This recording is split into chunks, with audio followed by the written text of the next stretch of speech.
নমস্কার, কেমন আছো সবাই? আমি নমিতা, আমার একটা নতুন ব্লগে সবাইকে স্বাগত। প্রত্যাশা না থাকা ভালো, জানো তো? সেটা যে কোনো সম্পর্কই হোক না কেন, মা বাবার সম্পর্কই হোক, স্বামী স্ত্রীর সম্পর্কই হোক, আর বন্ধু বান্ধবের সম্পর্কই হোক না কেন, প্রত্যাশা যতটা কম থাকবে না ততটা কিন্তু ভালো থাকা যায়। কিন্তু আমরা ভাবি কোথায় বলো তো? আমরা শুধু প্রত্যাশা নিয়ে বসে থাকি, আর দিনের শেষে কী হয়? শুধু কষ্ট পাই, তাই না বলো? আমাদের মা বাবাদের মানে সন্তানদের উপর ভালো রেজাল্ট করলেই বুঝি ভালো থাকা যায়, সেটাই আমাদের বিশাল একটা প্রত্যাশা থাকে। আমাদের ইচ্ছাগুলো ওদের উপর চাপ দেওয়া হয়, তাতে কী হয়? ওদের ইচ্ছাগুলো বঞ্চিত হয়। এতে কজনে পারে আমাদের এই ইচ্ছাটা পূরণ করতে বলো তো? কিন্তু এটাও আবার দেখা যায় সন্তানরাও কিন্তু আবার অনেক সময় মা বাবার উপর প্রত্যাশা করে বসে, তাই না? কিন্তু তারা এটা ভাবে না যে কজনে মা বাবার সামর্থ্য আছে তাদের প্রত্যাশা পূরণ করার জন্য। এতে কী হয় কী বলো তো? একটা অশান্তির সৃষ্টি হয়। এটা দেখা যায় কিন্তু সন্তানরা যখন প্রত্যাশা পূরণ হয় না তখন যেমন অশান্তির সৃষ্টি হয়, আবার মা বাবার প্রত্যাশা পূরণ না হলেও কিন্তু অশান্তির সৃষ্টি হয়। যদি অল্পতে যেমন আছে তেমনই যদি খুশি থাকা যেত না, বা যতটুকুন হয়েছে ততটুকুনের মধ্যে যদি খুশি থাকা যেত না, তাহলে কিন্তু এই অশান্তির সৃষ্টিটাই হতো না। স্বামী স্ত্রীর মধ্যেও কিন্তু তেমনটাই, যে রাগ অভিমান হলেই কিন্তু একে অপরে ভাবে যে বিপরীতে এসে কিন্তু রাগ অভিমানটা ভাঙাবে। এটা ভাবতে ভাবতে কিন্তু বুকের ভিতর পাহাড় সৃষ্টি হয়ে যায়, তারপরে কিন্তু ফাটলও হয়ে যায়। কিন্তু এই প্রত্যাশাটা যদি কম থাকতো না, তাহলে কিন্তু এই ফাটলের সৃষ্টিও হতো না। তেমনি কিন্তু বন্ধু বান্ধবের সম্পর্কটার মধ্যেও কিন্তু এই প্রত্যাশার জন্যই কিন্তু মিষ্টি মিষ্টি সম্পর্কগুলোও নষ্ট হয়ে যায়, দেখবে তো? কিন্তু এটা আমরা ভাবি কজনে? আমরা তো শুধু প্রত্যাশা নিয়ে বসে থাকি। প্রত্যাশা যতটা কম থাকা যায় না ততটা কিন্তু ভালো থাকা যায়, ভালো থাকতে পারি, ভালো করে দিনগুলো কাটাতে পারি, কিন্তু আমরা কজনে ভাবি? তো সকালবেলা আজকে ফার্স্ট সকালে কিন্তু অনেক কোটোকাটি ধুয়েছি, তারপরে স্নান করলাম, পুজো দিলাম, দিয়ে আজকে সকাল সকাল কাজ শেষ করে নিচ্ছি। কারণ কি, আমি ঘর আজকে ঝাড়বো। তো যখনই আমি এটা করি তখনই এটা সকাল সকাল কাজ শেষ করে রান্নাটা করে নিই আর কি। রান্নার ঝামেলাটা রাখি না, রান্নাটা করি তারপরে যাই। তো সকালবেলা দেখলে কোটোকাটি ধুয়েছি, ধুয়ে এগুলো দিয়ে তারপরে কিছু কাঁচা ছিল ওগুলো কেচেছি, কেচে স্নান করে পুজো দিয়ে তারপরে সকালে টিফিনের জন্য আজকে আলু তরকারি করলাম। আর কিছু সবজি তেমন ছিল না, রুটি দিয়ে খাওয়ার জন্য সবজি ছিল না, যদিও আজকে লুচি করেছি।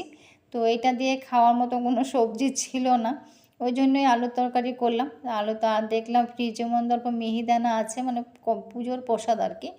তো এমনি মিষ্টি খুব কম আনা হয়, যেহেতু খাওয়া হয় না, থাকলে বর তো খাওয়া বারণ, কিন্তু বর খেতে চায়, ওই জন্য এখন আগে খেত না, এখন কিন্তু মিষ্টি থাকলে যেন তো খেতে চায়, ওই জন্য আনাটাও কম হয়। তো এটা পুজোর জন্যই আনা হয়েছিল। তো দেখলাম মিহিদানাটা পুরো শক্ত হয়ে আছে, তো ভাবলাম আমি খেয়ে নিয়ে রেখে আর কতদিন রাখবো। তারপর তো তেমন কোনো স্বাদটাও নষ্ট হয়ে গেছে, জানো তো? অনেক কয়দিন ছিল মনে পড়ছে না কবের পুজোর প্রসাদ, যাই ফ্রিজেই ছিল। তো ওই জন্য আজকে বের করে ওটা খেয়ে নেবো আর কি, লুচি দিয়ে। তার ওটাকে গুছিয়ে নিয়েছি, নিজেটা নিজে দেখো নিজেকে সুন্দর করে পরিবেশনও করে নিচ্ছি, খেয়ে নেবো আর কি। তো এভাবেই করি আমি, নিজেকে নিজে কখনো সবসময় নিজেকে নিজে আমি করি, পরিবেশন করি, সুন্দর করে সাজিয়ে গুছিয়ে পরিবেশন করি। এটা মাঝে মাঝে ভালো লাগে, যখন মন চায় না তখন কিন্তু এমনটাই করি।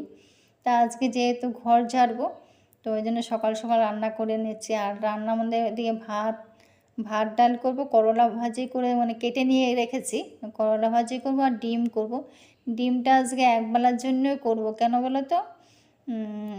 ডিম আমার বাড়িতে কম আছে, আর পাড়ার দোকান থেকে যে আনতে যাবে না, পাড়ার দোকানটা আজকে বন্ধ আছে, কেননা এখানে রক্তদানের শিবির চলছে, ওই জন্য দোকানটাও বন্ধ আছে। এটা কালকে শুনেছিলাম, গান বাজনা আগে তো অ্যানাউন্স করে না, ওইটা করছিল, কিন্তু তখন মাথায় আসেনি দোকানটা যে বন্ধ থাকবে, ওই জন্য ডিম আনা হয়নি। আর দেখো, এটা গাছের পেঁপে ছিল, 3-4 দিন আগে পেরে পাড়া হয়েছিল, তখন 2টো পেঁপে পাড়া হয়েছে, ও একটা গাছে পেকেছে, ওটা কিন্তু ভালো ছিল, জানো, খুব ভালো খেয়েছি, মিষ্টি ছিল। তো এইটাও ভাবলাম এটা তখন ভালো করে পাকেনি, তো ভাবলাম ভালো পেকে 2 দিন রাখলে হয়তো পাকবে, রাখা হয়েছিল, একটা বস্তার মধ্যে ঢুকিয়ে রেখেছিলাম।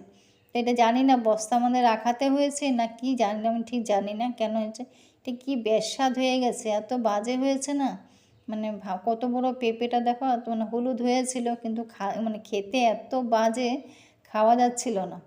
তো কেউ তো খাবে না, আমি এটাকে একটু কেটে নিয়েছি কিন্তু খেতে আর পাচ্ছি না। পরে দেখলাম, প্রথমে ভেবেছিলাম যে আমি খেয়ে নেব অল্পটা, আজকাল মানে অর্ধেকটা খাবো, কালকে অর্ধেকটা খাবো, যদিও জানি কাটা ফল মানে রাখতে নেই। তো ভাবলাম খেয়ে, তারপর দেখলাম না ওটা খাওয়া যাচ্ছে না, একটু খেয়েছি তারপর ফেলে দিতে হয়েছে। মানে এত বাজে হয়ে গেছে, কেমন জানি বিশ্রী খেতে, জানি না কেমন, মানে কেন এমনটা হয়েছিল বুঝতে পারিনি। তো আর দেখো এই বলতে বলতে ডিমটাও বসিয়ে দিয়েছি, আর বললাম না যেগুলো কেটে রেখেছি উচ্ছে ভাজি, ডাল ভাত, ওগুলো হয়ে গেছে, অফ ক্যামেরায় করে নিয়েছি। আর শুধু ডিমটাই করলাম, একবেলার জন্যই করলাম, বিকালেরটা বিকেলে দেখা যাবে কি করে। বিকালে রান্না করতে ইচ্ছাই করে না, আমার তো একদম ইচ্ছা করে না, জানি না কার কেমন। আমার কিন্তু বিকেলে রান্নাঘর ঢোকার কথা বললেই মানে কেমন যেন একটা অশান্তি লাগে, কিন্তু কিছু করার নেই, আজকে করতেই হবে। তো যেহেতু মানে ব্যবস্থা নেই, এই জন্য আর কি করতে হবে। তো আজকে ডিমটা একবেলার জন্যই করলাম, আর রাতেরটা রাতে দেখা যাবে কি করি আর কি না করি, তখনই চিন্তা করব। তো দেখো বলতে বলতে ডিমটাও আমার হয়ে গেছে, আর এটা মানে ডিমের জলটাও দিয়ে দিলাম, আর ডিমটা হয়েও গেছে, নামিয়ে নেব এখন। আজ সকালবেলা যে কাচাকাচি করেছি না, তারপরে বৃষ্টি নেমেছে, কাপড়গুলো ভালো করে শুকায়নি, ওগুলো আবার এনে মানে ভিতরের দিকে দিলাম, এখনও দোতলায় নিয়ে দিয়ে দিলাম, যেহেতু দোতলাটা ঝাড়বো ওই জন্য দোতলা এখন মেলতে পারবো না। আর ডিমটাও হয়ে গেছে দেখো, এটাও করে নিয়েছি, করে এটা রেখে দেবো। আর সব রান্নাবান্না কমপ্লিট হয়ে গেছে, মানে একবেলার জন্য কমপ্লিট। এখন দোতলায় যাব, দোতলায় গিয়ে ঝাড়বো, ঝাড়া শুরু করলাম। জানো তো এত খারাপ লাগে, ভালোবাসা যে একতরফা হয় এটা কখনো জানতাম, মানে শুনেছি গল্প, এটা কিন্তু চোখে মানে বলে না প্র্যাকটিক্যাল যেমন যেটা বলে, এটা আমি চোখে দেখলাম, ভালোবাসা একতরফা হয়। মানে কী বলবো, মানে বলে বোঝাতে পারছি না। আমি কিন্তু মানে প্রতি বছর কিন্তু ঘর নিজে একাই ঝাড়ি, আজকে আমার সঙ্গে ও হেল্প করবে। কদিন আগে গল্প করেছিলাম তোমাদের কাছে যে আমাকে যে হেল্প করে মেয়েটা, ও বিয়ে হয়ে গেছিলো, পালিয়ে গেছিলো, গল্প করেছিলাম না, ও কিন্তু চলেও এসছে। আসলে কি জানো তো, বিয়ে ও তো পালিয়ে মানে পালিয়ে তো গেছিলো, গিয়েও কদিন ছিল, তো প্রায় ধরো 15-16 দিন মতো ওকে রেখেছে, নিয়ে রেখে তারপরে আবার নিয়ে চলেও এসছে এখানে, নিয়ে গেছিলো অন্য জায়গায়, ওখান থেকে আবার নিয়ে চলে এসে মানে মেয়েটার মার ঘরে এনে ওকে আবার এখানে রাখলো। মা প্রথম তো কেউ রাজি ছিল না, তারপর তো আচ্ছা মা যেটা মা হলে যেটা হয়, মা তো মানে বাধ্য, মা তারপর রেখেছে। তা হচ্ছে মানে ছেলেটা যে এত মানে এত বাজে, মানে এত বদমাইশ বোঝা যায়নি। মেয়েটাও মেয়েটা কিন্তু খুব ভালো, দেখো ও কিন্তু আমার সঙ্গে করছে, খুব ভালো মেয়ে, খুব শান্তশিষ্ট মেয়ে। মানে আসলে বলে না, মানে বিশ্বাস করা ভালো, অন্ধবিশ্বাস করা ভালো না, সেটাই ওকে বোঝাচ্ছি।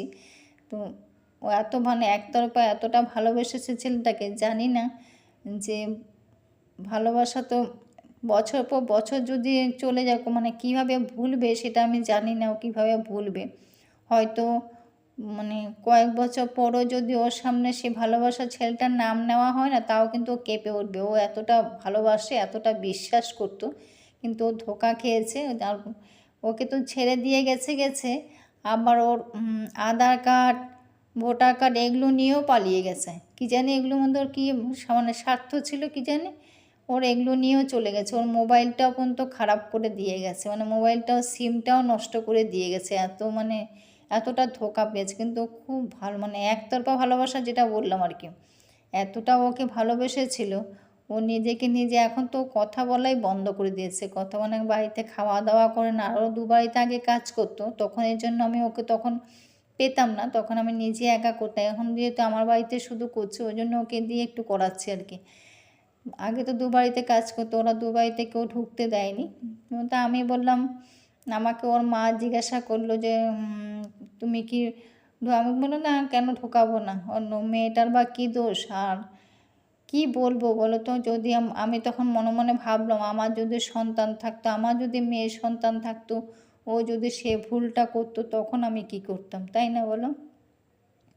এটা ভেবে আমি বললাম না, না ও আমার বাড়িতে আসতে পারে, আমার ঘরে ও করতে পারে, কোনো অসুবিধা নেই। তো এই বলে ওকে আমি রেখেছি। আগে ওর মা করতো, যখন ও পালিয়ে চলে গেছিলো তখন ওর কাজটা ওর মাই করতো। আসলে আমার বাড়ির কাছে তো ওই জন্য ওর মা করতো। ও মা তখন ও যখন বড় হয়ে গেছিলো, ও পড়াশোনা তেমন করেনি দেখে ওর মা আমার কাছে দিয়ে দিয়েছে যে তোমার কাজটা ও করবে। তারপর দেখো ওকে চা দিয়েছিলাম, তো ওই চা কাপটা রেখতে গিয়েছিলাম, তো এই জায়গাটা একটু বাকি ছিল, মানে পুরোটা কমপ্লিট হয়ে গেছে। এই দোতলাটা কমপ্লিট একদিনে হয়নি, 3 দিনে হয়েছে। এত বড় ঘরটা না একদিনে কি আর হয়?